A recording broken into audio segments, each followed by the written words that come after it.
You see, it was the boots, in combination with the corset, that brought forth the power. Dorothy and her inner, unspoken needs was the source of the power. The boots and the corset were the conduit, the wizard was the director. Remember, the magical power of Oz is discretionary.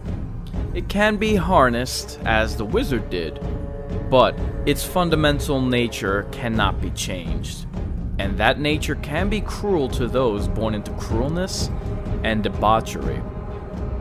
Remember the caveat: in Oz, you may not be granted what you wish for, but you always get what you deserve. Such was the case as the osmic power coursed through Dorothy, channeled by the talented hands of the wizard. The ugly core of all those in the great ballroom was brought, kicking and screaming, to the surface. The wizard and the scientist remained unchanged and watched silently and frankly stunned at the power that poured from Dorothy, the apocalyptic vision unfolding before them. The oddly looking monkeys and humanoid midgets transformed into their true selves. The monkeys? Failed biomechanical experiments sprouted their bat wings and quasi-mechanical appendages. The midgets turned into munchkins, viciously deformed little trolls, all suffering from a severe case of Napoleon syndrome. The lion, a meek creature coming to the Emerald City in search of courage, became what he had been in a previous existence outside of Oz. A mercenary crusader who abandoned his brothers in the heat of battle. Fierce though he may look, the lion now is forced to wear a permanent mark of shame. The enemy's weapons that pierced his entrails in his hands. The lion will exist in excruciating pain for the remainder of his mortal life.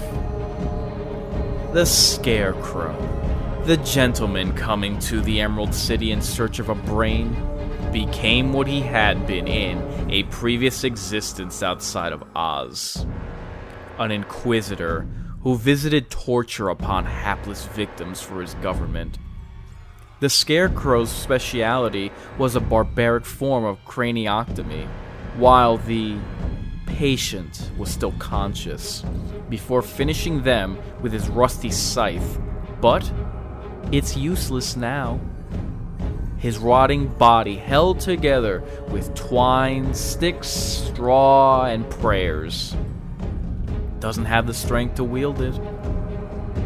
In suitably grim irony, the contents of his skull are being liquefied by an ancient lobotomy contraption, while a pair of undead crows picks at his remaining flesh.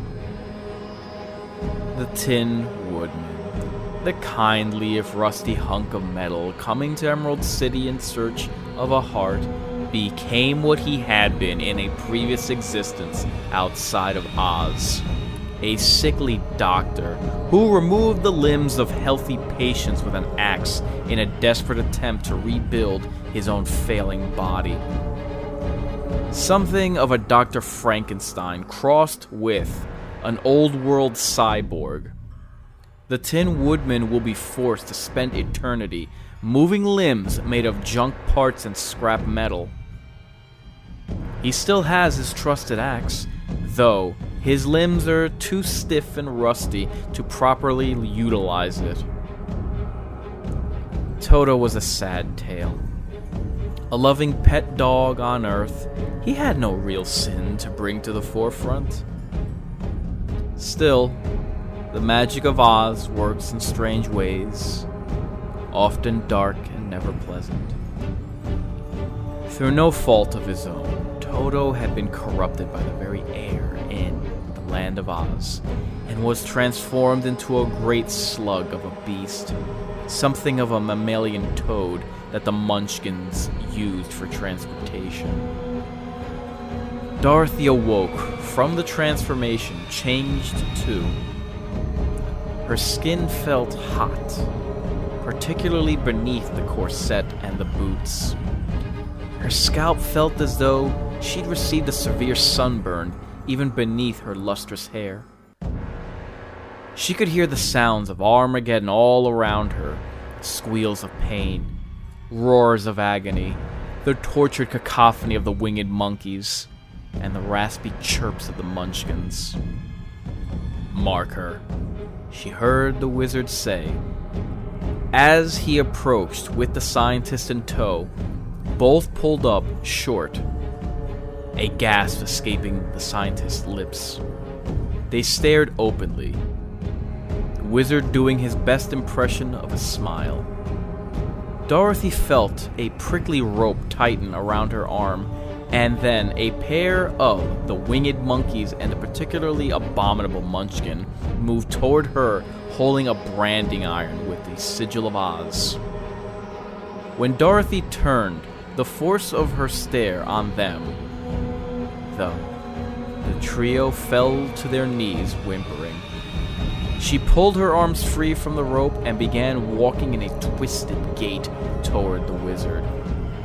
Halfway there, she caught a glimpse of her own face in a wall mirror, and all her forward motion stopped. She didn't recognize the face that stared out at her. She saw lines of fried flesh and patches of no longer lustrous hair that hung from her shredded scalp. She squinted and saw a hag, a witch grown old before her time. She looked in that mirror and saw the wizard's face, and that face was furious. She whipped around and saw the actual wizard staring at her, smiling his hideous smile. You knew all along," Dorothy sputtered, her face numb and her tongue labored. "You knew this would happen?" The wizard chortled again, his yellowish tongue lolling outside his lips. "Yes, my pretty, I did know. The power has robbed you of your beauty, your desirability, just like it did me. Are you enjoying it?" Dorothy lost her ability to control the fire inside herself then. Everything went black as she gave in to the power coursing through her body. That power, out of her tenuous control now, moved of its own accord, shooting out of the very pores of her skin in a sickly greenish cast. It swirled around her, sending most of the monkeys scurrying for cover, frying the three that had attempted to brand her skin. The bulk of the power, though, directed itself in the wizard's direction. By the time he even attempted to get away, it was too late. The greenish whirlwind enveloped him completely, disintegrating him from the inside out. The scientist, too, went the way of his master. When the storm died down, all that was left was the wizard's breathing apparatus and his walking stick, both covered in viscous green goo. Dorothy awoke on the hard stone floor, the assorted munchkins and monkeys looking down at her cautiously, but with a certain adoration in their malformed eyes. She sat up and ran a hand across the bumpy plains and valleys of her skin. Her beauty was gone. She knew. But that force bubbling inside of her, it was the sort of power mere beauty would have never given her. Looking at her new changes, and then over at the remnants of the wizard, Dorothy cackled loudly, spraying clouds of greenish spittle over her cracked lips. Toto waddled over and gently sniffed her face. Dorothy rubbed his deformed head and stood up. The Emerald City was her domain now. She surveyed it with satisfaction. Emerald City today, tomorrow, all Oz.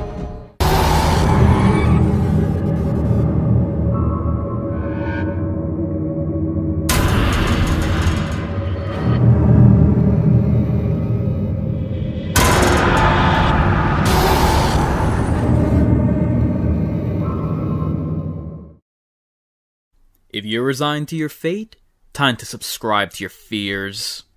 Come and play with us forever.